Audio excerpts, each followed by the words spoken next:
Hey, welcome to week two. Really enjoyed reading what I've read so far, hoping to finish your one nugget responses here today so that I can get those grades back to you. But I'm enjoying your interaction with the material so far. This is our first lecture of week two, and there'll be three from this week. And we'll build on where we were last week and build on the material as we move forward.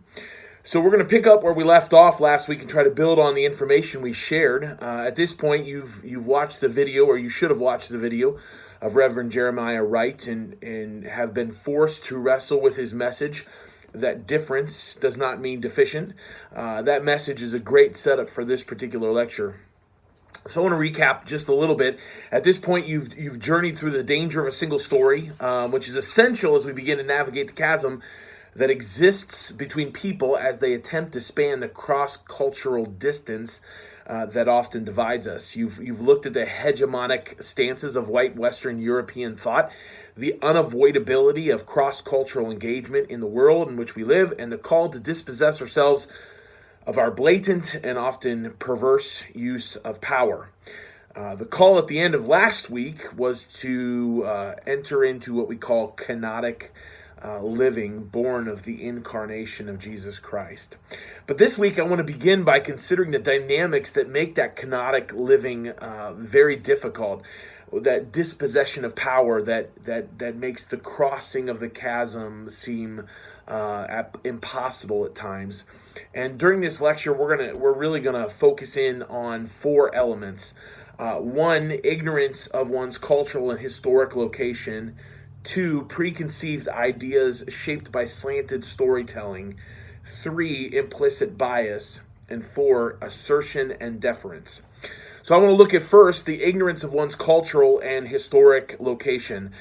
This is perhaps the one I'm most generous toward. In the field of hermeneutics, we might talk about one's horizon of understanding or sight, the framework in which we make sense of things. That's what hermeneutics is all about. It's the art of making sense. Now, oftentimes when we talk about hermeneutics, we often speak of textual hermeneutics, the philosophic or theological lens we utilize for the interpretation of text. However, I want to suggest to you that hermeneutics affects the whole of life. We're constantly attempting to make sense of one another. Every interaction, conversation, engagement, text, social media post, unspoken cue requires the art of interpretation, and many of us are poorer at that than we often realize. It would be great if we were able to suggest that making sense of one another is easy, plain, obvious, and evident. Unfortunately, that's not the case. If it were, we wouldn't get it wrong so often and be unnecessarily offended or unnecessarily offend so often. See, our capacity to make sense is often limited by our horizon of understanding, our line of sight. Depending on how insulary our upbringing was, our line of sight or our horizon can be fairly narrow. For instance, I pastored in the South for several years. I was a pastor in a town of folks who hadn't spent much time outside their county of 8,000 people. In a fairly homogeneous rural demographic. Difference wasn't celebrated, it was tolerated at best, hidden at worst. Their engagement of the other was limited to the few blacks that lived in the bottoms or the few Mexicans that worked in the construction industry. It's not that they were intentionally dismissive of difference, nor were they intentionally rigid in their stances towards the other. It's just that their social location and their limited exposure to those of difference had deeply impacted their capacity to understand the other. They had a limited frame of reference, a limited horizon. Their ignorance of the limited scope of their social and historic location, one that had moved much slower than the larger cities that surrounded them, made engagement with the other fairly difficult. This doesn't have to remain limited and can be extended through what I'm going to call exposure therapy that we'll talk about later on in other lectures. The hopes are in extending the range of our hermeneutic horizon through exposure, one can enhance one's capability to better cross the chasm that exists between cross-cultural relationships. Unfortunately, that's not always the case. Sometimes exposure doesn't help. One can be exposed to the difference of the other and remain unchanged and limited in capacity to make meaning or make sense of others. This is the result of two of the other elements that bind cross-cultural engagement.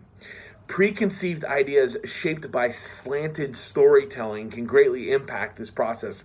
When my friend Satish arrived from India to the United States, he arrived expecting to find a continent full of men and women utterly on fire for Jesus. This was his preconceived idea. And it was shaped by the experience that he had with the missionary, the American missionary that had brought the gospel to his village and who had deeply impacted his family. He heard that America was a Christian nation and was eager to drink deeply from the culture that shaped his understanding of the gospel. However, upon arrival, he was deeply discouraged and disheartened by what he saw as the decadence of morals and the complacency of the church. His view of American society, shaped by a perceived or preconceived vision of what it should be, had set him up for disappointment for when he actually arrived. It created a barrier to his engagement before he could truly engage the culture that he found himself a part of. My friend left deeply discouraged by his experience of the other, an other that didn't live up to his perception. I might also suggest a personal experience I alluded to in last week's conversations. When we went to Nairobi, Kenya, we had been properly warned about the abject poverty that we would encounter. We'd seen pictures of the slums and the garbage laying around in the streets. Now, we weren't also ignorant to the fact that this was a developed city in Western in many respects. However, we'd been prepared for the poverty. But preconceived ideas of poverty often make us operate at levels of what I'm going to call preemptive pity instead of an empathy that is shaped by presence. We'd gone prepared for poverty.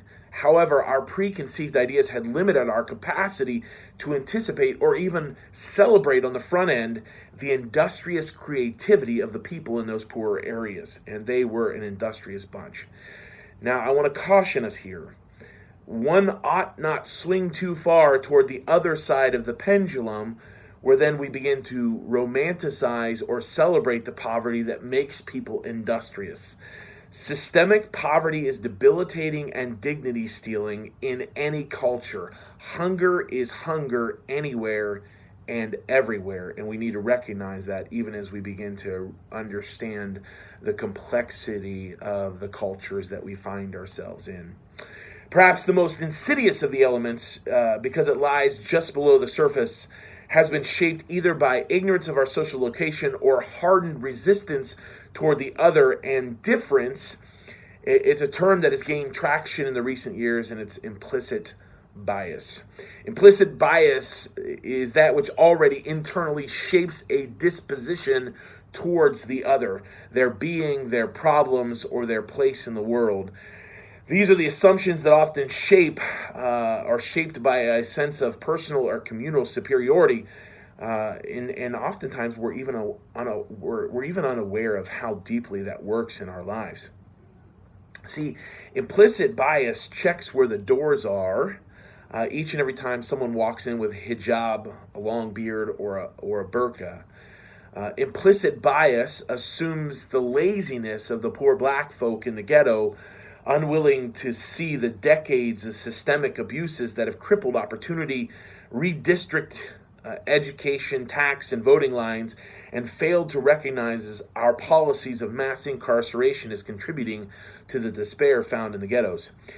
Implicit bias first wonders if the Mexican that is serving us lunch is undocumented, if the person of color should be watched more closely in the store to ensure that they don't shoplift. Implicit bias lay just below the surface and makes our engagement with the other difficult because it's already butting up against the barrier of prejudice without even being fully aware or able to confess that as a presumptive sin.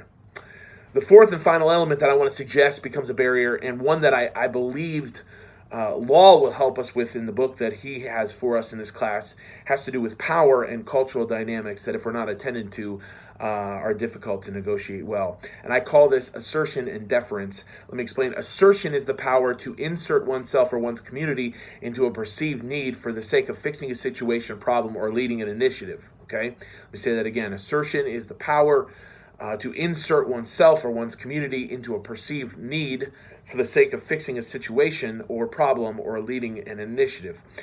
It's the typical story of the white, good-hearted church that asserts itself into the underserved area for all intents and purposes to make a legitimate difference in that neighborhood, to heal up the wounds, but fails to engage a person of peace in that community or raise up indigenous leaders, which ultimately leads to a dependency model instead of an empowerment model.